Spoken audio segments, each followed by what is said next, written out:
저는 뭐 올해 중에 미국 금리 인하는 거의 확실하다. 금리 인하해주고 부동산 살려준다 그러면 뭐 내수주도 괜찮지 않을까. 그래서 조선도 괜찮은 것 같고 또 2차 전지도 많이 빠진 거 아니냐. 가격의 상승을 이야기하기는 아직도 좀 많이 남았다.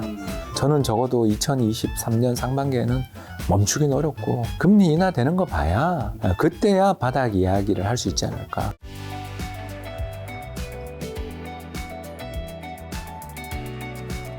드디어 2023년 이제 설 연휴인데 자, 혹시 2023년 혹시 뭐 박사님은 올 한 해 어떤 뭐 목표나 그런 거 있으세요? 목표는 작년에 조금 손실 봤으니까 네네. 올해 복구하는 거. 그 연간으로 이렇게 한번 제 계좌 쭉 계산해 보잖아요. 계산해 보는데 몇 년 만에 마이너스가 났더라고요. 네. 잃지 않겠다. LG생건. 예, 그래서 손실이 좀 났는데 뭐 그래도 뭐 그냥 한 자릿수 그것도 초반이어서 뭐 방어는 잘했는데 역시 참 힘든 장이었다. 저처럼 달러 자산 이렇게 많이 가지고 있는 사람도 깨먹은 장이니까 얼마나 힘들었어요. 그래서 올해는 좀 복구하자. 복구하려는데 살 게 너무 많아서 사실 올해는 좀 뭘 사야 될지를 고민하는 해다. 살 게 너무 많다. 그렇게 말씀을 드릴 수가 있는 것 같아요. 자, 일단 복구하겠다고 하셔서 그럼 올해는 좀 어떻게 복구를 할 이제 계획을 가지고 계신지. 일단 채권을 좀 리밸런싱 차원에서 좀 많이 사놨어요. 네. 그래서 올해 채권 금리가 미국 금리가 특히 뭐 이제 오늘 방송 기준으로 해서 이제 연휴 전 수요일 날 드디어 3.3, 3.2까지 왔거든요. 제가 그걸 얼마 정도부터 정말 열심히 담았냐면 한 4% 넘어서는 진짜 많이 담았거든요. 이제 리밸런싱이라는 게 그렇잖아요. 작년에 이제 한 5%로 발행된 채권이 있었는데 지금 올해 6%다. 그럼 누가 작년 5%를 사겠어요? 그래서 금리가 막 이전에 2%, 3%에 발행되던 게 작년에 4.5, 4.7까지 갔거든요. 장중 기준으로. 그러니까 뭐 채권 가격이 폭락했죠. 그러니까 폭락하는 자산을 사야 되는데 주식은 그게 계산이 어려운 게 이 회사가 정말 근데 이익이 박살날 수도 있잖아요. 그렇죠. 그래서 저가 매수가 되게 어려운데 채권은 그냥 이자가 확정돼 있으니까 4.7% 발행하는 채권 사서 10년 버티지 뭐. 오면 50% 이상 몰 거 아니에요. 그러니까 그런 식으로 생각하면서 살 수 있는 게 채권의 정말 굉장한 장점이거든요. 그래서 그렇게 해서 채권을 좀 많이 사놓은 게 그래도 올해는 조금 빚을 발하지 않을까. 그래서 일단 지금 올해는 채권으로 승부. 일단은 그렇게 생각하고 있습니다. 그 다음에 이제 지금 살 게 굉장히 많다고 하셨는데 그 전에 일단 현재 증시 점검부터. 굉장히 싼데, 굉장히 싼데 살 게 없는. 말이 좀 반대되는데. 그러니까 시장의 레벨은 굉장히 좋은데 개별 종목으로 이제 제가 이 방송 와서 예를 들어서 식료품 좋다고 제가 그러고 있었잖아요. 근데 이게 뭐 또 그렇게 오를 일인가 싶다가 두들겨 맞고, 그죠? 급등하다 두들겨 맞고, 뭐 이런 식으로 시장이 좀 조금만 호재가 있으면 반응은 하는데 그게 그렇게 지속성이 있나. 이게 이제 싸고, 이거 뭐 이 정도면 괜찮다 싶어서 좀 사놓으면 오르는 것도 잘 오르는데 뻗어가는 맛이 전혀 없는. 왜냐하면 뭐 오만 들추락제들도 많고, 시장의 참가자들의 그런 뭐랄까요? 단기 차익 욕구가 되게 심한 시장이죠. 그러니까 좀만 반등하면 다 때린다. 이런 게 되게 강한 시장이고 또 그거가 말이 맞는 게 주도주가 안 보이니까. 그래서 주도주 안 보일 때 시장의 참가자들이 이것만 하면 돼. 이제 이게 물론 버블을 만들지만 이것만 하면 돼라는 어떤 신뢰를 줄 만한 게 아직은 안 보이니까 어떻게 보면 짧은 순환매가 굉장히 많이 돌아가니까 저 역시도 이거 뭐 이렇게 힘들어 시장이. 먹을 건 분명히 있는 시장인데 이거 종목 선정이 되게 어려운 해다. 올해는 아무튼 굉장히 저는 인덱스는 연말에 되면 지금 인덱스 레벨보다 올라 있을 거라고 생각하는데 그 누차하는 이야기잖아요. 제가 한 1년을 보면 인덱스 사놓으면 10%는 볼 것 같다. 저는 그렇게 생각하는데 뭘 사야 보냐라고 물으면 종목에서는 자신 없는 좀 그런 해가 진행되고 있다라는 거죠. 그래서 주식은 싼데 살 게 없다. 좀 이 역설이죠. 그러니까 개별 종목 뜯어보면 약점이 너무 많아요, 다들. 그런데 또 막상 가격을 보면 자산시장에서 최대 호재는 싸다 아니에요? 그게 딱 느껴지니까 이 정도 PBR에서 뭐 PBR 기업 실적 그렇게 안 좋다 그래도 포워드 기준 10배면 뭐 아주 또 그렇게 비싼 것도 아니고, 그죠? 그러니까 살볼 만은 한데 종목 고르는 데 있어서는 지금은 좀 너무 애정을 가지면 안 되는 장인 것 같아요. 근데 최근에 어쨌든 1월에 좀 랠리가 있었잖아요. 그리고 지금 요즘 좀 다시 또 주춤하고 있는데 좀 그때 오른 건 왜 올랐던 거죠? 그러니까요. 이유가 없다니까요. 그러니까 정말 싸서 12월 말에 왜 그렇게 빠질 일이에요, 사실은. 전혀 그럴 12월 말에 뭐 그렇게 악재가 있었던 것도 아니고 인플레 꺾일 거 사실 그때부터 우리 다 알고 있었잖아요. 알고 있었고, 특히 유럽이 따뜻하다 그러는데, 그 12월 달에도 반팔 입고 다니는 그 스페인 여행 간 제 친구가 반팔 입고 다니더라고요. 네. 남부에 이제 그라나다 지역을, 안달루시아 지역을 이렇게 여행을 하는데, 반팔 입은 사람들이 뒤에 있는 거예요. 홀겹으로 입고 다니고.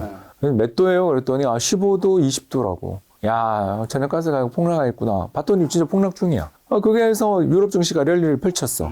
그러면 그거 12월에는 안 그랬냐고. 12월에도 내내 올랐는데 왜 1월에 갑자기 오를 일이 뭐가 있고. 그러니까 이게 시장의 참가자들의 어떤 마음이나 그 불안감이 굉장히 큰 거죠. 크고 조금만 오르면 난 던지고 싶은 그 마음들이 굉장히 크고 그런 거죠. 그래서 싼 건 알지만 길게는 보지 않고 또 약간 뭐가 모멘텀 생겼다 싶으면 바로 또 하고, 이번에 뭐 중국 관련주, 저도 중국 관련주 들고 있으니까 중국 관련 뉴스에 그렇게 애달복달할 일이에요? 한 1년쯤 지나고 보면 정말 중국이 계속 다른 나라로 가는 비행기 다 막고 막 그럴 것 같아요? 그렇지 않잖아요.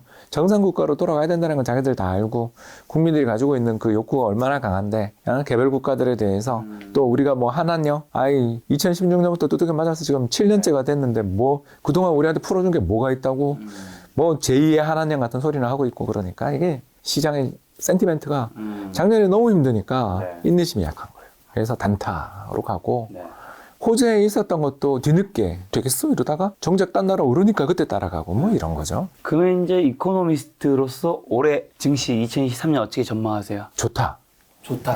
싸다. 그리고 경기도 좋아질 것 같다.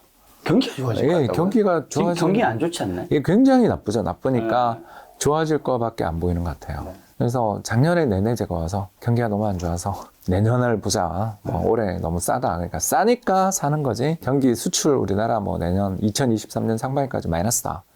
그러고 다녔잖아요. 그런데 지금 돌아가는 모습이 2023년 상반기가 아마 잘하면 경기 바닥에 나오지 않겠나. 그러니까 너무 나쁘니까 지금. 그러니까 내려꽂고 있는 경기 하강이지만 이 경기 하강의 속도가 너무 가파르고 일단 첫 번째, 그리고 두 번째가 정말 우리가 다 기대했던 대로 인플레이션이 팍팍 죽고 있잖아요. 뭐 천연가스 가격이 제일 컸죠. 천연가스 가격이 저렇게 떨어지는데 난방비는 뭐 우리도 그렇고 다 떨어지지 않겠어요? 이런 것들을 생각해 보면 상반기는 되게 안 좋지만 거꾸로 상반기가 전환점이 되겠구나.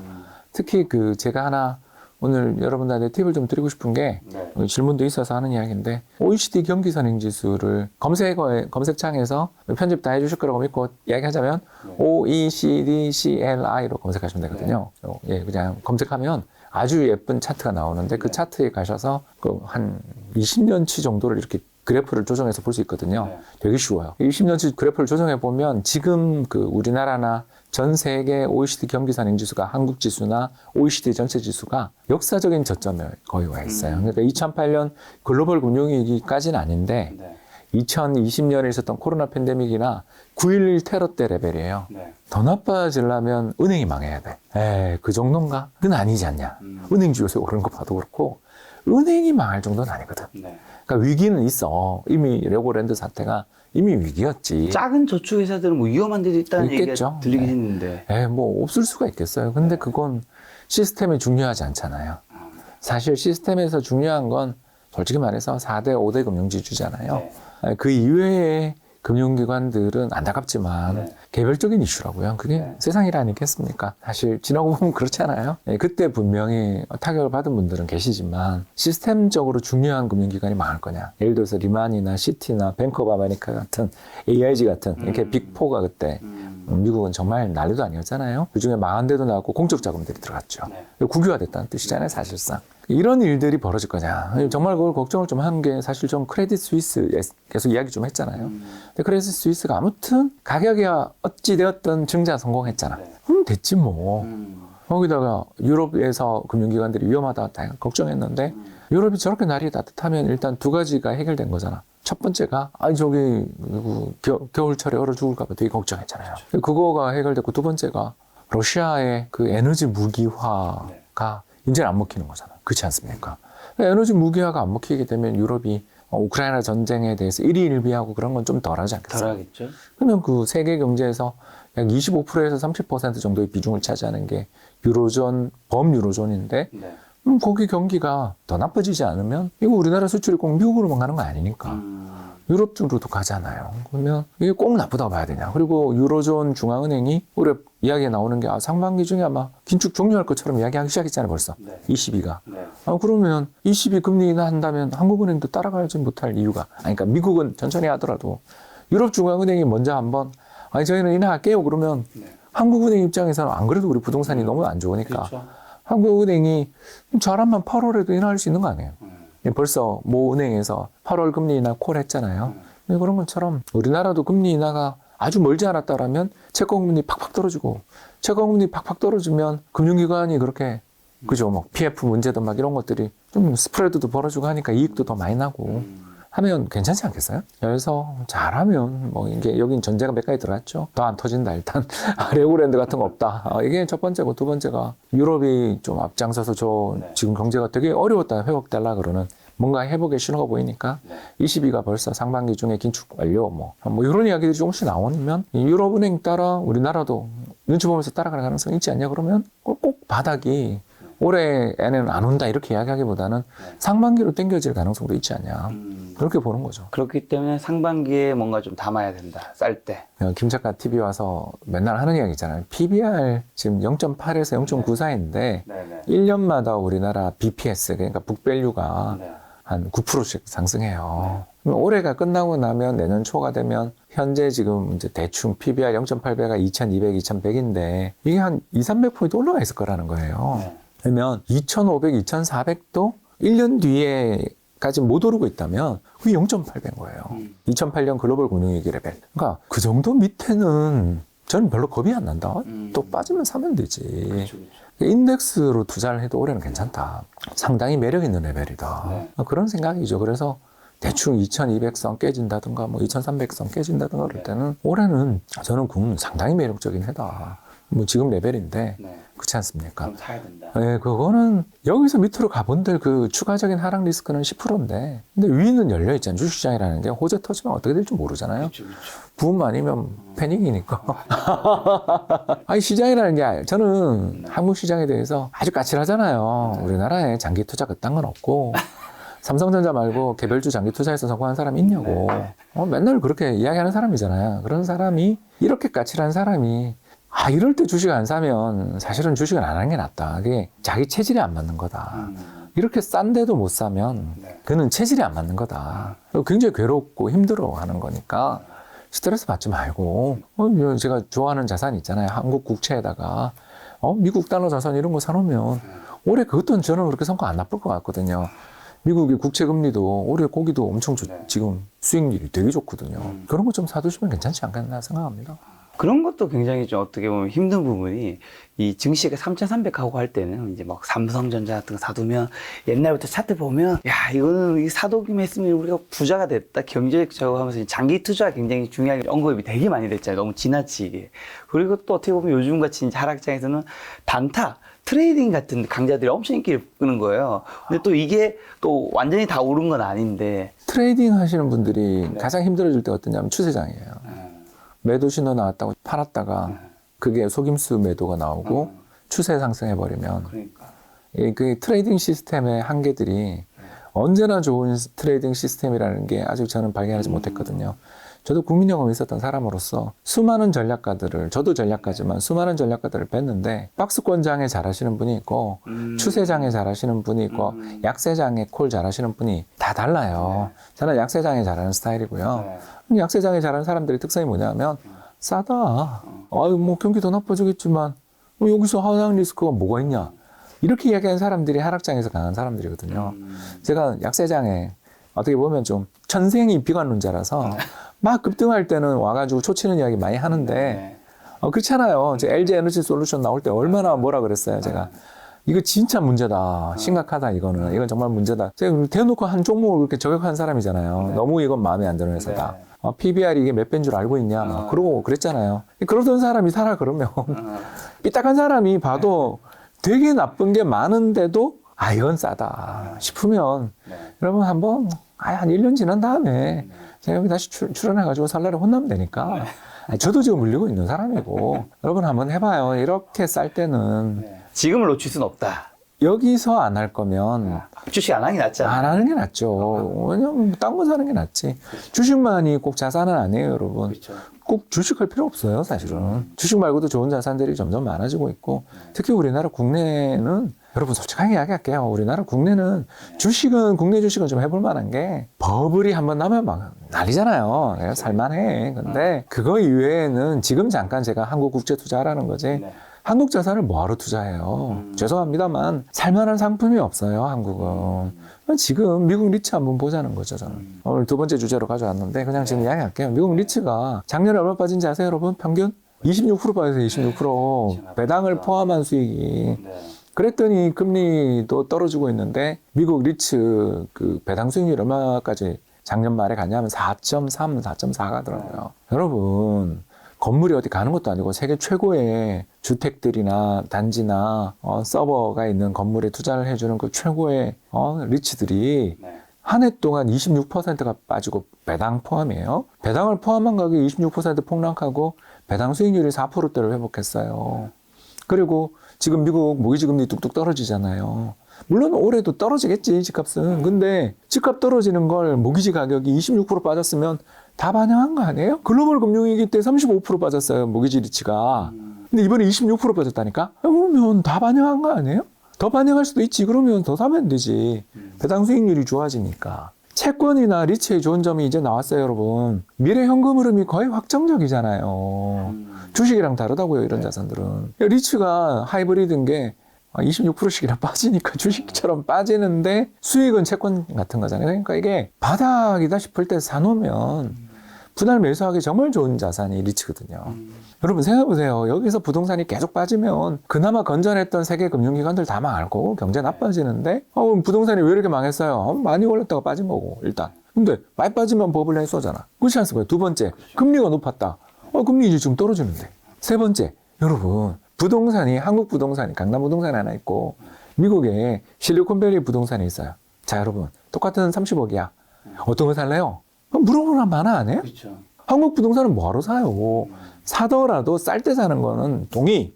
그 지역에 가격이 급매가 나왔고 이거 굉장히 매력이 있는데 내가 이 동네 잘하는데 싸서 샀다. 이거는 정말 동의. 근데 그런 게 아니라 글로벌 투자자 입장에서 이야기하는 거죠. 그렇죠. 글로벌 투자자 입장에서 한국 부동산 20% 빠지고 미국 부동산 20% 빠졌다면 네. 황금성이나 앞으로 미래 성장성이나 거기 입주할 그 수많은 부자들을 생각해 보면 실리콘밸리를 하나 사고 보스턴을 사고 시애틀을 사고 뉴욕, LA 한 5개 정도 벌써 살 데가 얼마나 많습니까? 세계적인 탑 레벨의 클러스터들이 세계적인 대기업들이 있는 곳에 빌딩 하나 사두면 좋겠다. 근데 내가 그거 살 돈 없으니까 리츠 사자. 얼마나 좋은 전략이에요. 근데 한국은 부동산 리츠가 있어요? 옛날에 자산 운용이 강남 삼성동에 있는 아파트 하나 통째로 사가지고 그거 리츠 줄라 그러다가 그렇잖아요. 샀던 가격 그대로 다시 팔았던 거 혹시 기억 안 나세요? 예, 검색해보시면 다 나와요. 이 땡땡 자산 운용이에요. 왜 그게 문제가 되냐고요. 건물 다 사서 새로 싹 리뉴얼해서 임대하에는 리츠를 만들려고 그랬어요. 주거용 리츠지 그게. 근데 그거가 막 부동산 투기라고 난리가 났잖아. 펀드가 부동산 투기한다고. 우리나라는 너무 그게 커요. 자본주의 사회에 살면서 유교 도덕으로 세상을 판단해. 유교 도덕? 좋죠. 그런데 그 유교 도덕이라는 게 자의적인 면이 있는 거 아니냐는 거죠. 꼭 그럴 때만 이게 도덕적으로 정당하냐고. 그 도덕이 자의적으로 해석될 때가 있다는 거죠. 특히 부동산은. 우리나라 부동산 시장은 너무 한도 많이 맺혀 있고 너무 그게 커요. 정부 규제에 따라서 어떨 땐 풀어주고 어떨 때는 도덕적으로 문제 있고. 그러니까 한국 부동산 투자하는 것보다 미국 부동산이 낫지. 투명하잖아 거기는. 한국 부동산을 투자하는 거에 대해서 반대한다는 게 아니라 투자의 난이도 면에서 미국이 더 낫다라는 거예요. 그러니 미국 리츠는 작년에 대폭락했으니까 2008년 이후 가장 대폭락했고 배당 수익률도 역사적인 평균 레벨 이상 또는 그 정도까지 왔고 무엇보다 지금 금리가 내려간다며. 그러면 채권도 좋지만 미국 리츠 같은 건 사도 나쁘지 않지 않냐는 거죠. 우리나라에도 상장돼 있고 미국에도 보면 VNQ나 이런 거래량이 어마어마한 하루에도 몇 천억씩 거래되는 그 거대한 ETF들 사놓으면 아니 내년에 이맘때 돼서 배당까지 다 포함한 토탈 리턴 총 수익 계산해보면 플러스 안 나겠냐 이거죠. 하다는 여기서 집값이 더 빠질 수도 있지만 그럼 금리 더 내려줄 테니까. 지금 모기지 금리가 뚝뚝 떨어지고 있으니까 저가 매수하려는 사람들이 나오지 않겠냐 이거죠. 자, 그럼 이제 방금 전에 박사님 얘기해 주셨듯이 박사님이 이제 이코노미스트 경제 전망하시는 분이니까 인플레이션 어느 정도 잡혔다고 보시고 2023년 금리 인상은 어떻게 보세요? 이제 2월에 또 FOMC 있잖아요. 아예 이제 1월 말 2월 초인데 그게 마지막 아니겠나. 거기서 0.25 정도를 네. 보고 있는데 그것도 안 했으면 좋겠는데 굳이 하려고 할 것 같긴 한데 네. 그 왜 하는지를 모르겠다 일단. 거기도 관성이다 좀. 미국 아까 리츠 이야기했잖아요. 리츠 가격이 26% 빠졌으면 그 임대 가격이 오르겠어요? 집값이 그렇게 빠지는데 임대료를 팍팍 올리겠어요? 네. 꺾였죠 임대료도. 근데 이 임대료 물가가 미국 소비자 물가의 40%예요. 근데 이게 1년 계약이니까 작년에 팍팍팍팍 떨어지고 있는데도 재작년 계약했던 거 이런 것들이 가격에 아직 포함되니까 그래서 리츠도 뭐 폭락하고 막 그러고 있는데도 임대료 물가는 오르는 걸로 나와요. 그걸 제외하고 보면 늘 물가가 오르는 데가 없거든요. 식료품 좀 오르는 거. 근데 그건 곡물 가격이 대폭락하고 있는데도 오르는 거니까 이건 뭐 후행적인 그런 거지. 지금이 아니면 못 올리는. 그리고 그동안 코로나 기간이 힘들었던 레스토랑들이나 음식점이나 그 식료품점이 가격을 인상하는 거예요. 후행적으로 인상하는 거 봐야지. 지금 뭐 전 세계적으로 곡물 가격 다 폭락 중인데 커피, 콩, 원두 이런 거 한번 보시면 가격 보면 놀라실 거예요. 그런데 가격은 한번 올린 가격은 또 인하는 안 하잖아. 우리 스타벅스가 커피값 내려줍니까? 커피, 콩, 원두 가격 폭락했는데 안 내리잖아요. 그래서 제가 스타벅스 사라고 그러잖아요. 그러니까 그런 식으로 식료품 기업들이 좋은 게 원재료 가격이 뚝뚝 떨어지는데 올라간 건 인하 안 하잖아요. 그게 후행적으로 반영된 거지. 곡물 가격 떨어지는 거에 뭐 지금 유가는 달러 양세 때문에 좀 오르는 면이 있는데 대신에 천연가스 떨어진 게 우리나 산림에서 난방비가 다 천연가스인데 그거 이렇게 대폭락해서 6분의 1 토막 났어요 지금. 고점에서 6분의 1 토막 났어요. 유럽, 네덜란드 기준. 그러면 뭐 이건 물가 떨어지는 거지. 거기다가 또 하나 더 마지막으로 추가하고 싶은 게 최근에 나오는 그 운임 지수를 보는데 이코노미스트 기사로 나오는 운임 지수를 보는데 2020년으로 다시 돌아갔어요.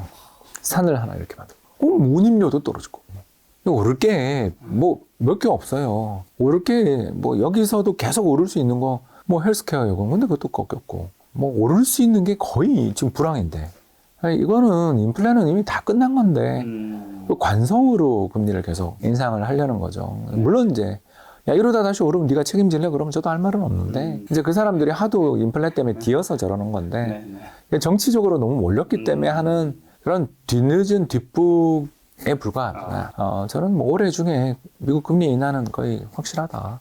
올해 중에. 이렇게 보는 거예요. 올해 중에 금리 인하가 없다 하더라도 예를 들면 올해 2월에 금리 인상 한 번 정도 더 할 것 같다 말씀해주시고 그 다음에 동결하면 동결이라도 하고 그러면 뭐 시장 금리는 더 떨어지겠죠. 지금 3.2인데 10년물 미국 국고금리가 3.2인데 지금 미국 정책금리가 4.5인데 지금 뭐 거의 100bp 이상 낮은 거잖아요. 그러면 뭐 10년을 보고 투자하는 글로벌 투자자들 보기에는 미연준의 정책 금리는 뭐 시간 문제로 내려간다. 금리 인상을 더 안 하는 것만으로도 개인 투자자분들은 거기서 굉장히 많은 채권이 좋죠. 안도를 가지겠네. 예, 채권이 좋죠. 그래서 채권 금리가 뚝뚝 떨어지는 게 이게 뭐 굉장히 좋은 일이죠.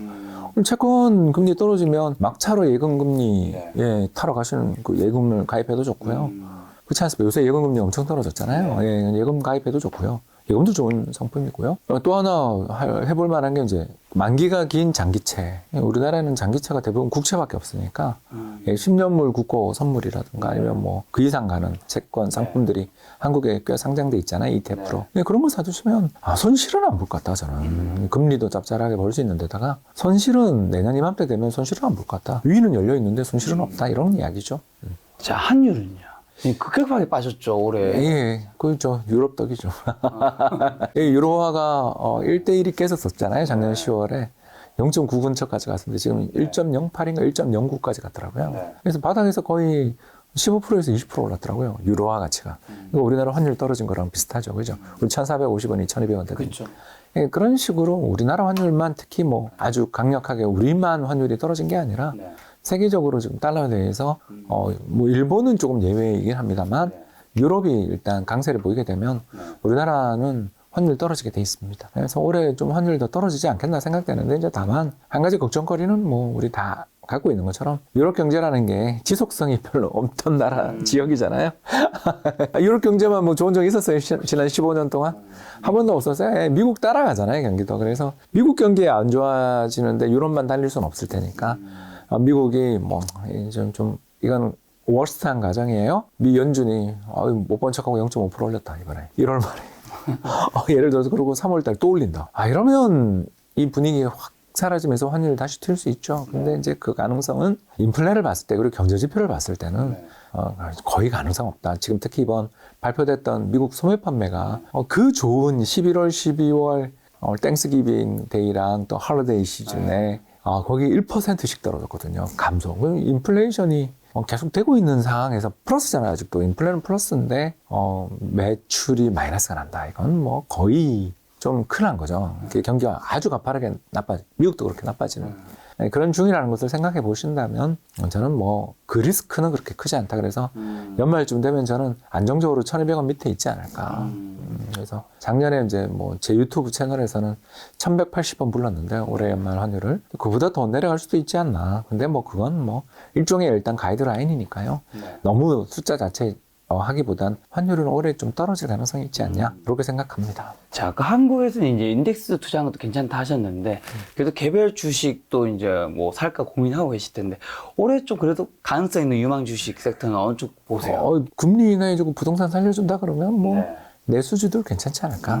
그래서 제가 그때 몇 번 이야기했지만 식료품 주식들은 그래도 아직 나쁘지 않은 것 같고 또 중국 관련해서 여행이나 항공이나 이런 쪽도 요즘에 많이 올랐더라고요. 예, 그래서 추천하기는 좀 그런데 아무튼 간에 식료품이나 항공주들이나 뭐 은행도 왜냐하면 죽다 살았으니까 레고랜드 사태 때는 진짜 다 망할 줄 알았는데 일단 지금 뭐 채권 시장은 근근히 또 둔촌주공도 이야기 나오는 거 봐서는 뭐 저 정도는 일단 미분양은 안 날 것 같은 왜냐하면 그 예당이 있거든요. 예비당첨자들이 몇 배수로 있어요. 그 분들한테 가면 아주 뭐 극소형 평형 이런 것들 제외하고는 거의 다 해결되지 않겠나. 그것도 다행히.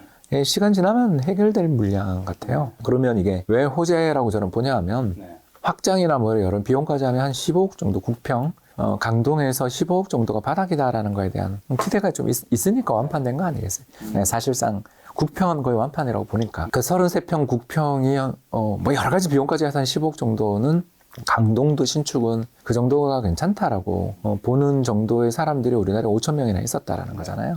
그 정도로 뭐 이렇게 저가 매수라는 게 일단 들어온 거잖아요. 아무튼 간에 억지로 했던 말든 거기다가 시장 금리만 좀 떨어져 주면 은행들 금융기관들이 새파랗게 질렀는데 더 나빠져야 되냐. 그리고 또 보유한 채권들도 많을 텐데 금리가 뚝뚝 떨어지면 평가익도 좀 날 수 있고 또 대출 금리는 잘 안 인하하는데 예금금리는 많이 떨어뜨렸잖아요. 예대 마진도 좋을 것 같고 그래서 그쪽 내수주들은 뭐 저는 나쁘지 않다. 거기에 이제 추가한다면 이번 러시아랑 우크라이나 사태를 보고 난 다음에 PNF 그 파이프라인을 통해서 천연가스를 보급받는다는 게 그게 얼마나 위험한 건지를 이제 다 알았을 거 아니에요. 그러면 LNG 수요 이런 거는 저는 슈퍼사이클 아니겠냐. 조선은 저는 계속 좋게 보는 거고 사실 살 종목이 그렇게 많지 않다라는 게 조선주의 좀 어려움이긴 한데 자꾸 기업을 붙였다 뗐다 그러니까 우리나라는 갑자기 막 제가 지적질을 하게 됐는데요. 이제 그런 것들 때문에 좀 마음은 안 들지만 그래도 조선도 괜찮은 것 같고 또 2차 전지도 많이 빠진 거 아니냐. 저 2차 전지 되게 싫어하는 사람이잖아요. 아시잖아요. 저 2차 전지 되게 싫어했어요. 그리고 지난해도 나와가지고 아니 월간 수출이 9억 불밖에 안 나오는데 시가총액이 이렇게 큰 게 말이 되냐고 그랬던 사람 아닙니까? 그냥 많이 빠지고 나면 전 좋아 보이더라고요. 저 정도면 뭐 또 공모가 근처까지 가면 또 괜찮은 거 아니에요? 뭐 그래도 뭐 암만 금액은 적어도 수출 줄겠냐 올해. 불황에 수출 증가하면 그래도 한번 봐줄만 하지 않냐. 밸류에이션에서 내가 마음에 안 든 거지. 그걸 내가 싫어한 건 아니다. 지금 가격이 떨어졌으니까. 많이 떨어졌잖아요. 뭐 뚝뚝 떨어지더만. 저는 진짜 회사를 좋아하고 싫어하고가 아니고요. 그때 제가 LG 에너지 솔루션을 그렇게 싫어했던 이유가 시장 PBR 1배인데 너 10배가 말이 되냐고. 그렇게 비싸게 들어올 수 있냐. 그 이야기 했던 거예요. 그리고 월간 기준으로 해서 뭐 수출 금액도 1조 원도 안 돼. 여기 7억 불, 8억 불 그러고 있더라고요. 반도체는 한 달에 70억 불씩, 80억 불씩 수출하는데 근데 시총이 비슷하다는 게 말이 돼요? 그걸 비판한 거지. 근데 뭐 싸지면 많이 빠지면 뭐 많이 빠지면 봐주는 거지. 반도체는요? 반도체는 안 좋게 보죠. 힘들어요. 올해 삼성전자 안 좋나요? 상반기는 힘들어요. 아무튼 하반기까지 생각. 하반기는 한 사볼만 하겠죠. 근데 이게 가격이 진짜 너무 안 좋으니까 가격 저렇게 안 좋을 때는 그리고 앞으로도 지금은 상당 기간 가격이 그렇게 아무튼 뭐 그냥 별로 호재가 없어요. 왜 호재가 없냐 하면 첫 번째 2020년, 21년에 우리가 가전제품 다 바꿨잖아. 자, 이게 이제 2년도 안 됐는데. 잘 안 바꾸죠. 예, 교체 주기가 아직 멀었어요. 이게 뭐, 살 게 없어요, 사람들이. 선진국 소비자들이 2020년 재난지원금으로 다 샀단 말이야. 그럼 새로 살려면 교체 주기가 좀 돼야 돼. 근데 두 번째, 근데 우리나라 기업들이 불황에 투자하는 또 좋은 기업들이잖아. 그래서 공급 생산 능력들은 죄다 엄청나게 늘려놨어. 아, 평택 한번 가봐요. 타워 크레인 SP야. 뭐 중단을 투자를 줄인다 그래도 기존에 짓던 게 어디 가나. 공급 과잉에 대한 리스크들은 여전해. 그리고 마지막 세 번째, 그러면 다른 쪽에서 반도체 말고 다른 쪽에서 파운드리든 스마트폰이든 이쪽에서 뭘 해줘야 되는데 스마트폰 시장 지금 박살났잖아. 스마트폰 시장 뭐 애플도 사실은 중국 핑계긴 하지만 애플도 실적이 안 좋게 나오는데 삼성전자 스마트폰이 마진을 그렇게 많이 냈을 것 같지도 않고 파운드리 TSMC 이익 나는 거 보고 있으면 저거 정말 엄청난 회사구나. 정말 옛날 모리스 창 처음 배웠을 때 그때 이 주식 샀어야 되는데 왜 그때 나 안 샀을까 후회도 하고 그럴 정도로 좋은 회사란 말이에요. 이기려면 뭐 지금 이번 사이클은 이미 좀 없고 다음 사이클 봐야 되는 건데 지금 투자한 게 이제 고도화되고 우리가 잘하는 몇 년 걸리겠지. 희망이 별로 없다고요. 그러면 이 희망을 살리는 방법이 뭐냐? 경기라니까. 아까 이야기했잖아요. 상반기 바닥 나올 가능성이 있으면 그때 이 경기 민감주는 경기 바닥 근처에서 정말 완전히 수출이 막 마이너스 20% 30% 그럴 때 그때 한번 사두는 거지. 또 더 나빠질 건 보인다. 그리고 또 장 반등한다고 같이 왜 오르는지 모르지만 반등했다. 싸지도 않다. 이런 거 아니에요. 그래서 그냥 인덱스 사세요. 그러면 삼성전자 사는 거니까. 그 정도지. 중립. 네, 사기 엣지 주려니까 자신 없다 나는. 이런 정도입니다. 자, 그럼 자동차는요? 자동차가 좋은데 싸지도 않아. 왜냐면 덜 빠졌어. 예, 제가 이걸 들고 있어서 알잖아요. 네네. 작년에 제일 덜 깨진 수출주 중에 하나 아니에요? 네. 사실 자동차가 잘했지.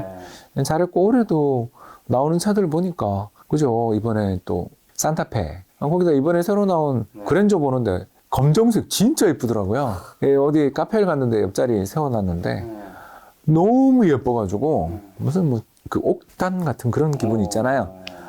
그 뒷모습 뽑는 게 이제 현대차가 지난번 나왔던 그 90도 정말 좋았지만 그렇잖아요. G90도 정말 뒷모습은 역대급이었는데 뭔가 이제 자기 스타일이 생긴 것 같다. 굉장히 잘한다. 그래서 올해 저는 뭐 자동차 회사들 특히 기아차는 또 EV6인가요? 그죠? 근원도 그렇고 너무 이쁘잖아요. 잘 만드냐. 기아차가 정말 요새 차 디자인은 기아차잖아요. 현대차는 뭔가 자기의 스타일을 만들려고 하는 면이 있어서 약간씩 실패할 때도 있지만 기아차는 거를 타선이 없을 정도로 차들도 잘 나오고 하니까 암만 올해 뭐 경기 나쁘다 그러지만 사실 차가 계속 생산량을 못 대서 중고차 값이 급등할 정도로 쇼티지 났던 산업이니까 올해 뭐 생산량이 정상 복구된다 하더라도 뭐 그렇게 뭐 완전 성장률이 마이너스 가고 박살나고 그러지는 않을 것 같은 산업이잖아요. 더군다나 전기차라는 킬러 카테고리도 있으니까 자동차는 나쁘지 않다. 저도 뭐 계속 자동차는 좋게 보는 쪽입니다. 그럼 미국 증시는요? 한국보다 못하다니까. 한국보다 못하다. 네, 금 투자를 좀 이야기하는 게 요새 금을 이야기하는 게 미국장이 잃어버린 10년을 갈 수 있기 때문에 그때의 대안이 금이거든요. 1930년대, 1970년대 그리고 2000년대 이렇게 지난 100년간 미국 증시가 잃어버린 10년을 3번 했어요. 종종호죠, 그죠? 굉장히 종종호입니다. 그 종종호는 시기들의 특성이 30년대에는 대공황, 70년대에는 오일 쇼크, 2000년대에는 이중 버블 붕괴라고 부르잖아요. 정보통신거품 붕괴, 부동산 붕괴. 그러니까 이런 게 왔었는데 이번이 안타깝지만 2001년하고 비슷한 면이 좀 있지 않냐. 9.11 테러 때하고 좀 비슷한 면이 있지 않냐. 일단 뭐 어마어마한 버블이잖아. 팡 혹은 뭐 마가 뭐가 됐던 아무튼 정보통신주들에 대해서 너무 높은 밸류에이션 준 거 아니냐. 너무 높은 밸류에이션을 주다가 지금 터졌는데 금리가 옛날처럼 제로 금리 갈 것 같지는 않잖아요. 또 2, 3% 보잖아요. 우리 다 금리 2, 3%면 역사적으로 보면 한 20년 사이 제일 높은 금리인데 지금 이 정도 금리 레벨에서 과연 성장주들이 옛날처럼 힘을 낼 거냐. 그리고 성장주들에게 제일 안 좋은 뉴스가 경쟁 격화잖아요. 그러니까 경쟁자들이 전부 다 튀어 들어오는 산업에서 일하고 있는 게 우리 요새 뭐 가장 핫한 AI 새로 나왔잖아요. 네. 시리보다 훨씬 똑똑한 AI가 이번에 예, 새로 나왔거든요. 밑에 아마 나오고 있을 거예요. 제 네. 이름도 뭐. 왜 제가 이걸 좀 알고 있냐면 저희 회사가 이 여러 가지 AI를 활용해서 부동산 미래가격 예측 모델을 만드는 회사잖아요. 그래서 이거에 대해서 세미나를 한번 듣는데 이게 굉장히 높은 수준이고 특히 이번에 네이처나 이런 세계 유수의 잡지에서 AI 인공지능이 만든 그 논문의 서문과 사람이 쓴 서문을 섞어놓고 학자들이 구분을 한번 시켜봤더니 그 본문을 주고 서문을 쓰게 한 거죠. 근데 학자들이 걸러내지를 못했대요. 그 정도 레벨까지 올라온 거죠. 근데 그러면 이 말을 딱 듣는 순간 구글이 일단 벌써 우리 걱정되지 않아요? 그렇지 않습니까? 구글이 그동안 검색이라든가 뭐 이런 쪽에서 엄청난 지위를 누리고 있었는데 거기다가 또 틱톡이 또 유튜브를 거의 위협하는 건 사실이잖아요. 네, 위협하고 있죠. 예. 더 나가서 아마존 같은 경우도 그동안 뭐 엄청나게 데이터 센터 이런 거 투자를 많이 해가지고 거기서 불황에 좀 이렇게 클라우드 서비스로 돈 많이 벌었는데 요새 뭐 클라우드 서비스 안 하는 대형 기업이 있냐 이거죠. 뭐 대표적인 게 마이크로소프트 그죠. 엄청나게 투자를 하는데 옛날처럼 그 서비스 쪽에서 돈이 나올 거냐. AWS가 그렇게 돈 많이 벌어줄 거냐. 넷플릭스 뭐 말할 필요도 없고 그죠. 엄청나게 투자를 하고는 있지만 좀 계속 디즈니, 물론 디즈니도 못하지만, 디즈니가 아무튼 맹추격하잖아요. 그런 식으로 몇 년에 걸친 호황 속에 경쟁자들이 이 산업이 너무 매력적인 산업이니까, 매력적인 산업의 경쟁이 엄청나게 치열해진 것도 이거 좀 봐야 되는 거 아니에요? 그렇지 않습니까? 그러니까 첫 번째 밸류에이션이 금리 감안한 밸류에이션이 아직도 매력 없고, 두 번째 경쟁이 서서히 이 산업 분야에 격화되는 거 아니냐. 그러니까 독점적 지위들이 경쟁적인 산업으로 가게 되면 마진 축소는 불가피하지 않냐. 마지막 세 번째가 이런 과정들 속에서 벤처붐이 사그러들고 있으면 그 투자해놨던 것들이 다 손실 처리 이제 되는. 그러니까 어마어마한 돈들을 가지고 들어가서 끝없이 돈을 확충할 줄 알고 돈을 펑펑 썼던 스타트업들이 얼마나 많습니까? 그 돈을 펑펑 쓰던 애들이 이제 버닝 하면서 자기 돈들을 다 태워버리면서 다 써버리면서 파산이나 막 이런 쪽에서 손실들이 이제 날 텐데 연이어 그게 보이잖아요. 그런 식의 손실들이 벌어지게 되면 여기에 연관돼서 있었던 산업도 벤처 산업들도 흔들릴 수도 있고 뭐 투자도 축소되고 그리고 또 그런 스타트업들이 어마어마한 자본 장비나 이런 거에 대한 수요들을 일으켜 왔었는데 그런 수요들도 위축될 수도 있고 이런 여러 가지 면에서 조금 미국 증시가 참 뭐랄까요? 그 주주 중시 경영도 있고 강력한 경쟁력도 여전히 국가적인 차원에서 가지고 있다는 측면에서 투자 안 하기는 어려운 자산인데 오버웨이트 해야 되냐 이 나라를 그러느니 차라리 미국 증시 오버웨이트 하고 싶다면 금을 좀 사두는 게 어떠냐. 왜냐하면 아까 이야기했던 것처럼 미국 증시가 잃어버린 10년을 했을 때 가장 수익이 좋은 자산이 금이에요. 왜냐면 대체제로 부각되니까. 그런 거에 대해서 한번 고민해 볼 필요가 있지 않나. 저는 그래서 그거 공부를 제일 열심히 요새 하고 있습니다. 미국 증시가 다시 만에 하나 잃어버린 10년 또는 잃어버린 5년을 기록할 수도 있지 않냐. 그게 됐을 때 시장은 어떻게 될 거냐. 네, 그런 거에 대한 고민들도 이제 좀 필요한 시기가 아닌가. 그렇게 생각합니다. 증시 자체 안 좋기보다 제가 알기로 박사님 미국 주식 개별 주식은 좀 좋아하는 것들이 몇 종목 있지 않나요? 그건 여전히 좋아하시나요? 굉장히 지금 좋아하죠. 갖고도 있고요. 네네. 스타벅스 스타벅스를 이야기했어요. 또 몇 개 더 있었던 것 같아요. 예, 아마존도 좋아하는 편이고요. 네. 많이 빠지면 삽니다, 아마존도. AWS에서 경쟁은 치열하지만 대신 불황해서 싸게 파는데 얼마나 좋아요.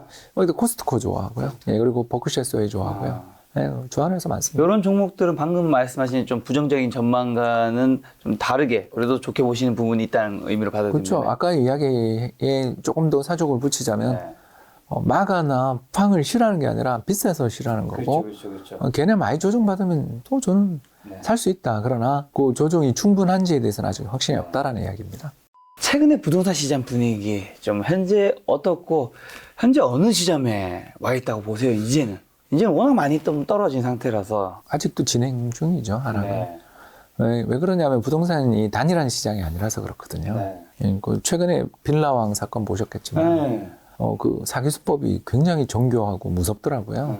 그러니까 정부 정책의 허점을 노린 그런 사기단들이잖아요. 그 과정을 겪고 나면 앞으로 부동산 시장이 굉장히 큰 변화가 있을 거예요.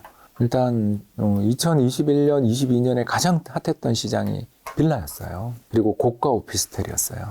왜냐면 아파트가 공급이 안 되고 또 아파트 값도 너무 많이 올라 있으니까 그쪽 시장도 우리나라 부동산 시장에서 상당히 중요한 영역이거든요. 그 시장이 1, 2년 내에 회복되겠는가. 그러니까 예를 들어서 강남에 1억짜리 평당 1억짜리 오피스텔들이 막 분양되고 그랬잖아요. 반포동에도 있고 그죠. 그게 어떻게 될 것인가. 이런 것들을 생각하면 부동산 시장의 큰 카테고리 내에서 이게 앞으로 가능성이 있는가.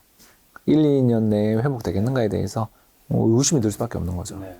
그래서 아파트만 놓고 본다면 특히 서울의 아파트는 대단지의 그 관문 아파트들은 이제 그 랜드마크로 가는 수문장 역할을 하는 아파트들이 있잖아요. 네. 그럼 관문 아파트들 가격은 정말 급매물 속에서 많이 빠졌는데 거래량이 좀 적거나 아니면 또는 뭔가 그 이주 수요, 주변에 전세나 이런 것 때문에 이주 수요가 없는 아파트들은 가격이 아직 조정들이 안 이루어진 상황이죠. 그렇기 때문에 관문 아파트 레벨까지 다른 아파트들, 그 트로피 아파트들 있잖아요. 뭐 전 국민이 다 아는 그런 아파트들 가격은 아직도 안 떨어지고 있어서 근데 그게 인덱스에서는 차지하는 비중이 크잖아요. 그렇죠. 시가총액이 네. 크니까. 그런 면에서 가격의 상승을 이야기하기는 아직도 좀 많이 남았다.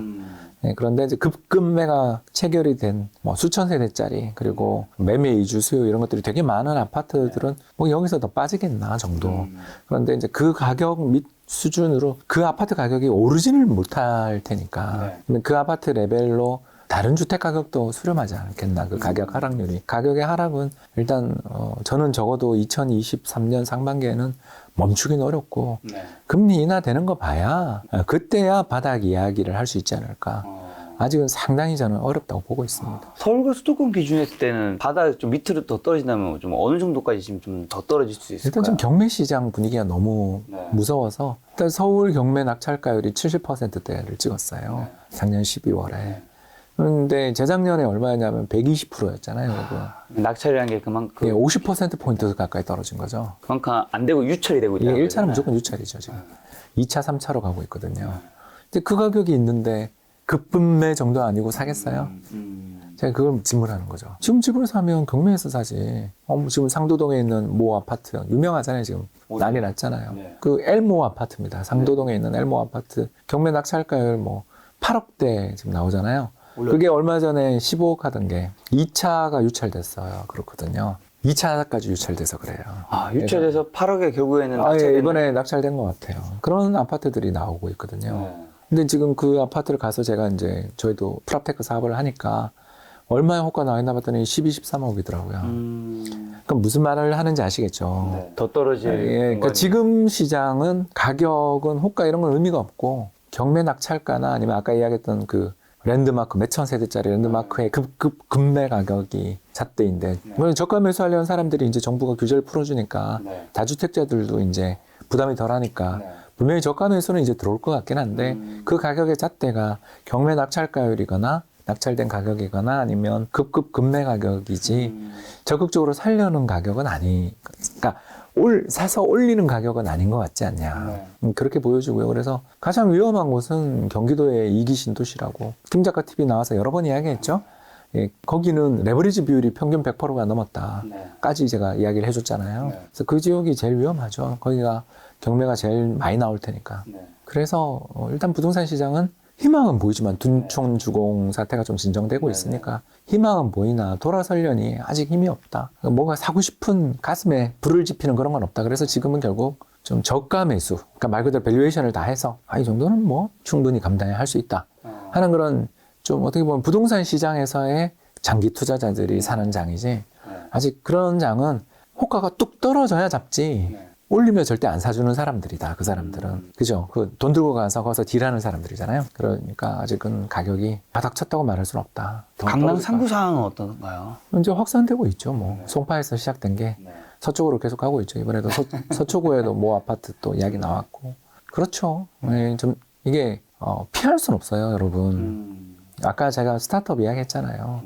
코인 뭐 그리고 스타트업 통해서 큰 엑시트하면서 큰 돈을 벌었던 분들이 그냥 그 현금을 다 챙겨서 부동산 딱 사고 예금 다 했으면 이 불황에서 자기 가지고 있는 걸 안 던지겠지만 레버리지를 하셨던 분들은 견딜 수가 없을 거예요. 지금 코인업계 상황도 그렇게 좋은 편은 아니고 스타트업은 제가 스타트업을 해서 알지만 되게 힘들잖아요. 이제 그런 쪽에서 금방 상장해서 주식 부자 될 거라는 꿈들이 사라지고 또 그 꿈을 땡겨서 어떤 트로피를 하나 장만하듯이 아주 고가 아파트를 기록을 세우면서 들어가셨던 분들 중에 매물이 안 나올까? 뭐 강남은 영원하다. 같은 소리가 나오면 아직은 바닥이 아닌 거죠. 자, 근데 정부가 어쨌든 정책 규제 완화하고 있는데 지금 대표적으로 나온 거 어떤 게 있고 혹시 이런 것들로 인해서 이제 집값이 좀 반전이 아니면 좀 바닥을 좀 다지는 것들이 있을 수도 있는지 보통 대부분 다른 전문가들은 아무리 나와도 지금은 쉽지 않은 것 같다라고 얘기해 주신 것 같긴 한데. 이 정부 정책은 부동산 시장의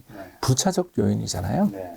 예, 그게 장기 요인이지 단기 요인은 좀 힘들거든요. 네. 그래서 뭐 투기과열지구 이제 강남 3구에 용산까지 해제해주면 뭐 효과는 있겠죠. 거길 제외하고는 지금 다 해제했죠. 했으니까 거기까지 해주고 또 서울시가 토지거래 허가구역 해제해주면 효과는 있을 거예요. 있는데 아까 이야기한 그 저가 매수자들을 좀 더 많이 유입시키는 정도의 효과는 있다. 근데 그게 가격의 추세를 반전시키는 것은 결국은 금리랑 경기잖아요. 그래서 우리가 그동안 2014년 바닥 찍고 21년까지 8년을 올랐는데 그 8년 상승의 가장 중요한 요인은 저금리였어요.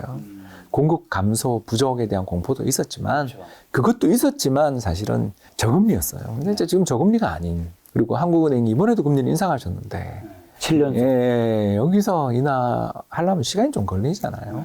빨라도 8월이다. 늦으면 연말일 수도 있는데 여기서 먼저 주택시장이 바로 바닥이다. 그냥 일부 단지는 아까 이야기했지만 급급내 나온 그런 단지는 장기 투자자 관점에서는 살 수 있다. 근데 시장 전체의 가격의 인덱스가 돌아서는 건 좀 남았다. 정부 정책은 일종의 윤활유 역할을 하는 거고 그 어떤 매수세, 잠재적인 매수세들을 땡겨주는 역할을 하는 거지. 시장의 추세를 결정하는 것은 절대적인 공급 물량. 이거는 고젠데 별로 없으니까. 뭐 이번에 둔주랑 개포 입주하고 나면 뭐 없잖아요. 그런데 그 아주 얼마 안 되는 입주 물량도 지금 시장이 소화가 힘들 수도 있을 정도로 시장이 약한데 그 정부 규제만으로 돌아선다. 좀 어렵다. 근데 우리가 언제나 이 주식이든 이제 부동산이든 언제나 바닥은 알 수는 없지만 발목 밑에 근처쯤 오면 내려갈 거를 지금 이제 박사님께서는 이제 한국 증시에 이제 투자를 하는 이유가 안 떨어질 걸 생각한 게 아니라 지금 너무 많이 떨어졌기 때문에 더 떨어져도 여기서는 10%인데 위는 열려있기 때문에 이제 사는 그런 거 있는 거잖아요. 네, 부동산도 그렇게 봐요. 그 부동산의 바닥 근처라는 걸 알 수 있을 때는 좀 어떤 신호들, 지표들이 나올까요? 뭐 여러 가지가 있지만 가장 큰 건 일단 미분양 늘던 게 줄어야죠. 미분양이. 네, 서울조차 지금 미분양이 계속 늘고 있는 중인데 미분양 좀 늘어야죠. 그리고 두 번째가 금리 인하해 줄 때. 미분양이 느는 게 아니라 주는 거죠. 네, 주는 거죠. 미분양이 지금 느는 중인데 감소세로 돌아서고 그렇죠. 특히 정부 정책 금리가 좀 인하되는 그런 게 나타나면 살만하죠. 그 다음은 이제 가격을 보면 되니까. 그래서 저는 뭐 그 능력 되는 분들은 급급 매물 정도는 잡아도 된다라고 보는 지금 쪽인데. 상황에서도. 네, 그 경매로 사도 되고 능력 되는 분들은 이럴 때 사야죠. 그런데 바닥을 꼭 잡고 싶은 그게 우리 인간의 욕망이니까. 욕망이죠. 바닥을 잡고 싶은 분들은 조금 더 기다리자. 그게 뭐 상반기 말이 될지 하반기 올지 아니면 내년이 될지는 아직 모르겠다. 그런 정도죠. 단기적으로 이제 부동산 시장이 안 좋지만 향후 10년 뭐 한국 집값이 좀 위험한 이유로 어떤 분들은 인구는 감소했고 그다음에 특히 이제 제가 잘 못 들어봤던 것 중 하나였는데 세대수가 2030년부터는 이제 좀 꺾인다고. 네. 1인 가구 증가도 한계가 있기 때문에 그렇기 때문에 이제 위험하다고 하는데 박사님은 그 부분에서 동의하시고 그럼 그런 여파가 시장에 어떻게 미칠까요? 일단 동의하지 않고요. 예, 뭐 그런 주장을 하는 사람들은 오래전부터 있어 왔죠. 네네네. 예, 일단 또 그런 주장을 하시는 분들의 그 가장 큰 문제가 장거리 미사일을 가지고 눈앞에 목표물을 맞추려고 드는 거예요. 장기 추세잖아요. 20년 뒤, 30년 뒤에 인구가 줄지 감소할지를 누가 알아요? 그렇죠 뭐. 예, 이민을 대거받을 수도 있고 그때 애 하나 놓으면 1년에 1,000만 원씩 준다. 그러면서 둘째는 3,000 준다. 예를 들어서 2,000 준다, 3,000 준다. 그러면 사실 그 예산 충분하거든요. 그 정도 예산은 충분해요. 예, 그 정도 정책을 펼치면 저라도 애 하나 고민할 것 같은데 50 넘었지만 그렇지 않습니까? 능력 되면 놓고 싶잖아요. 나라에서 돈 다 준다는데. 그러니까 우리가 그 저출산 보육 예산에 돈을 연 2조 정도 쓰면서 우리나라 1년 예산이 500조예요, 여러분. 500조 예산을 가지고 있는데 5조가 1%예요, 여러분. 1%도 안 쓰면서 예산의 1%도 안 쓰면서 그걸 저출산의 대책이라고 써놓은 게 우리나라 역대 정부들이에요. 여러분 2004년인가요? 저출산 고령화 위원회 생기고 하면서 지금까지 19년, 18년이 되도록 돈을 그따구로 썼어요. 그래놓고 저출산이 와서 나라 망한다고 맨날 그러고 있는데 그 나라 망한다고 선언하기 전에 놓으면 돈 주면 되잖아요. 돈 쓰기 싫은 거잖아요. 그거 별거 아니라고 보는 거예요. 그러니 부동산에도 인구 감소 타령이 안 먹히는 거거든요. 이게 첫 번째예요, 여러분. 간단해요. 인구 감소가 그렇게 경제에 정말 치명적인 영향을 미친다고 생각하면 2조 4천억 썼거든요, 한 해에. 그걸 10배 올리면 되잖아요. 24조 씁시다. 그럼 뭐 얼마 된다고. 우리나라 1년 GDP가 2,000조인데 GDP 1%예요. GDP 1%도 못 쓰면서 그걸 저출산 예산이라고. 애가 한 해에 20만 명 태어나잖아요. 1,000만 원씩 줘도 2조밖에 안 돼요. 7살까지 준다 그러면 곱하기 7해도 14조밖에 안 돼요. 둘째 2천만 원 준다고 쳐도 30조도 안 돼요. 둘째 정말 그렇게 놓을지도 모르니까. 그렇지 않아요. 셋째 3천만 원 준다 그래도 40조도 안 돼요. 우리나라 1년 GDP 2%도 안 됩니다. 그 돈도 안 주면서 고령화되고 저출산 때문에 인구가 줄어서 나라 망한다. 일단 말도 안 되는 소리고. 그게 우리 국민들이 그걸 진지한 위협으로 받아들이지 않으니까 돈을 안 쓴 거잖아요. 근데 그게 부동산에 반영이 된다고요?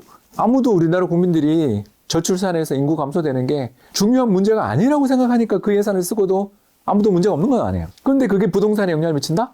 뭔 소리예요, 그게. 두 번째, 전 세계에서 50대 클러스터를 끌어보면요. 동아시아에 10개 가까이 있거든요. 한국이 들어가지 않나요? 한국도 2개 있어요. 그래서 중국의 베이징, 텐진, 상해, 그리고 선전, 홍콩, 그리고 광저우. 이게 세계 최고의 클러스터들이고요. 한국은 서울, 대전이에요. 그리고 일본은 동경, 요코하마, 고베, 오사카, 그리고 나고야. 이렇게 또 거기도 세계에서 최상위권의 클러스터가 이렇게 아시아에 집중되어 있어요. 자, 그런데 일본이 여러분 인구가 줄어든 지 벌써 17년 됐어요. 1995년인가부터 인구가 줄기 시작해. 25년 됐군요. 자, 그렇게 해서 인구가 계속 줄고 있는데 인구가 주는 중에 동경, 나고야, 오사카 집값 빠졌다는 얘기 들으신 적 있어요? 다 역사상 최고치를 깨고 있어요. 왜 그렇죠? 저금리 때문에 그래요. 저금리에 주택 공급 감소하고 그러니까 집값이 폭등하는 거죠. 왜? 도요타 자동차가 나고야에서 어디 가는 거 아닙니까? 여러분, 그렇지 않아요. 간단하잖아요. 소니가 동경에서 어디 갑니까? 안 간단 말이에요. 이런 파나소닉 같은 기업들이 오사카인가요? 오사카였을 텐데 거기도 안 나간단 말이에요. 그러면 세계 최고 레벨의 경쟁력을 가지고 있는 최고의 대학들이 동경대가 있고 나고야대가 있고 도쿄대가 있는 그런 세계 최고의 클러스터들이 좋은 일자리를 엄청나게 만들어내고 있잖아요. 우리말에도 평택 한번 가보세요. 그렇게 좋은 일자리를 만들어내는 지역의 집값이 그리고 전 세계의 인재란 인재들을 유치해서 계속 능력 있는 인재들을 그렇지 않습니까? 일본도 인구가 감소하니까 유학생들 적극적으로 받고 문호를 개방하고 이민도 받잖아요. 그러면 그 사람들이 전부 다 맞아. 마지막으로 세 번째, 나이가 든 부자들이 병원 옆에 살잖아요. 그렇지 않습니까? 왜 수서역이 수서의 SRT가 특실부터 예약이 끝나요. 지방의 부자 노인들이 편하게 올라오려고 옆에 간병하는 사람하고 둘이 편하게 같이 올라오려고 그게 그 옆에 삼성병원이랑 아산병원이랑 반포에 성모병원이 있어서 그런 거 아니에요. 아니면 분당에 서울병원이 있어서 그런 거 아닙니까? 우리 다 알잖아요. 이런 우리가 느끼는 인간 세상의 욕망, 부자들이 좋은 데 살고 싶고 부자들이 더 좋은 의료기관에 살고 싶어 하고 그리고 부자들이 보기에 인구 감소하는 게 나라 전체로 볼 때 나쁘지 않다고 생각하니까 정책 의사결정자들이 부자들이잖아요. 국회의원이 돈 없는 사람이 할 수 있어요? 물론 있으시겠지만 많지는 않잖아요. 우리나라 부자들이 느끼는 게 뭐냐면 우리나라 인구는 좀 줄어도 된다. 그리고 그 사람들은 그 문제에 대해서 그렇게 심각하게 안 하니까 저출산 예산을 그밖에 안 쓰는 거잖아. 근데 부자들이 부동산을 결정하는데 그렇지 않습니까? 부동산 가격의 시가총액의 대부분이 서울에 있고 대전에 있고 부산에 있을 텐데 그 부자들이 생각하기에 저출산 문제는 중요하지 않다고 생각하는데 왜 그게 그렇게 중요하다고 이야기를 주장을 해야 되는지를 저를 설득해 보라는 거죠. 저는 잘 모르겠다. 박사님 말씀하신 거는 전국의 집값이 아니라 이제 주요 도시, 수도권. 아니, 인덱스를 묻잖아요, 지금 저한테. 저한테 아까 우리 이야기 지방에 있는 소도시들은 당연히 위험할 수 힘들죠. 힘들죠. 제 고향 이야기 해줬잖아요. 25년 전에 샀던 집을 팔고 나오는데 25년 집값을 받았다고요. 마당이 굉장히 넓은 단독주택이었습니다. 어디셨죠, 고향이? 뭘 그런 걸 물어. 그럼 마지막으로 혹시나 2023년 부동산 시장에 그러면 아주 하락이 더 좀 이어질 텐데 이게 2022년의 하락만큼 가파른 건지 아니면 그 정도까지는 아니라고 보시는지. 저는 그 정도 나올 것 같습니다. 올해도 그만큼 하락이 나올 거라고요? 네. 왜냐하면 가격 하락이 아직 집계가 안 된 거거든요. 후행적으로 집계 돼요. 그렇잖아요. 실거래가가 찍히는데도 2달 걸릴 뿐만 아니라 아까 이야기했던 트로피 아파트들은 아직 거래가 없잖아요. 트로피 아파트들이 근데 시가총액이 커요. 그죠. 네, 그렇기 때문에 올해도 저는 작년만큼 하락은 나올 것 같은데. 작년만큼. 예, 전국적으로 볼 때 아까 이야기했었는데 급매가 나온 네. 게이트웨이 아파트라고 뭔가 하는 내가 부자야 하면 사야 되는 아파트에 딱 보이는 그런 아파트들이 그 정도 지금 무너지고 있잖아요. 그러면 그 아파트들이 뭐 바보라 그렇게 가격이 빠진 게 아니라 거기는 최소한의 유동성이 있어서 그 가격에 거래가 된 거라고요. 그러면 딴 데도 그 정도 거래가 돼야죠. 그러려면 시가총액 큰 데가 빠져야죠. 그렇죠. 혹시나 뭐 올해 그러면 더 하락을 가속화시킬 수 있는 요인들 어떤 것들이 아니 아까 외부 충격, 외부 예, 충격. 두 가지 외부 충격 이야기했는데 하나는 뭐 우리 걱정하는 게 제일 큰 걱정이 미국이 연준이 금리 인하 안 해주면 뭐 가지고 그냥 더 빠질 수도 있죠. 근데 미국 집값 저렇게 살벌하게 빠지는 거 봐서는 네. 그럴 가능성은 별로 없는데 그래도 우리가 한번 기대를 좀 해보는 거고 두 번째가 우리 시장에서는 이미 다 가격 다 반영됐지만 네. 중국이 올해 경기 부양 화끈하게 할 거라고 다 기대하잖아요. 네. 근데 그거 안 하면 수출 상반기 바닥이라는 네. 제 전망이 또 흔들리잖아요. 아까 제가 서두에 지난 시간에 이야기했지만 한 5, 6월 정도 경기 바닥 나오지 않겠냐고. 이 분위기에서는 그때쯤 모멘텀은 있을 것 같다 라고 했는데 아니, 중국이 안 도와주면 내내 3년 동안 안 도와줬지만 또 안 도와주면 틀리는 거죠 뭐. 자, 가시 기자, 올해 이제 주식시장이랑 부동산 시장 이제 준비하면서 가장 혹시나 경계할 행동, 어떻게 보면 작년에 우리는 금리를 너무 좀 크게 놓친 것들이 우리 자산시장이 마이너스를 가져왔는데 올해는 어떤 것들을 좀 경계하면 좋을까요, 마지막으로? 너무 조급해하지 않으셨으면 좋겠는데 예, 단타에 대한 네. 단타 욕구가 되게 클 거예요. 아, 요즘 단타 강자들이 되게 많이 생기고 있더라고요. 예, 근데 쌀 때 사서 단타를 꼭 쳐야 되나? 아, 이제 집도 지금은 싸니까. 예, 집도 이제 단타를 치실 텐데 이제부터 꼭 그렇게 단타를 쳐야 되나? 네. 예, 진득하게 기다리면 한 1년 정도 기다리면 저도 주식 채권 쪽에서는 성과가 꽤 좋을 것 같고 네. 부동산도 아까 했던 그런 가치 투자자의 입장에서 이건 이 정도는 싸다. 이렇게 생각되는 정도의 레벨이 왔을 때 사면 그렇게 나쁜 성과는 안 나는 투자하기 되게 좋은 해다 올해는. 네. 그 말씀 드리고 싶습니다. 오늘 만나는 손님은 홍춘 박사님이었습니다. 지금까지 여러분 소중한 시간 함께 해주셔서 정말 감사합니다. 오늘도 김 작가였습니다. 고생 많으셨습니다.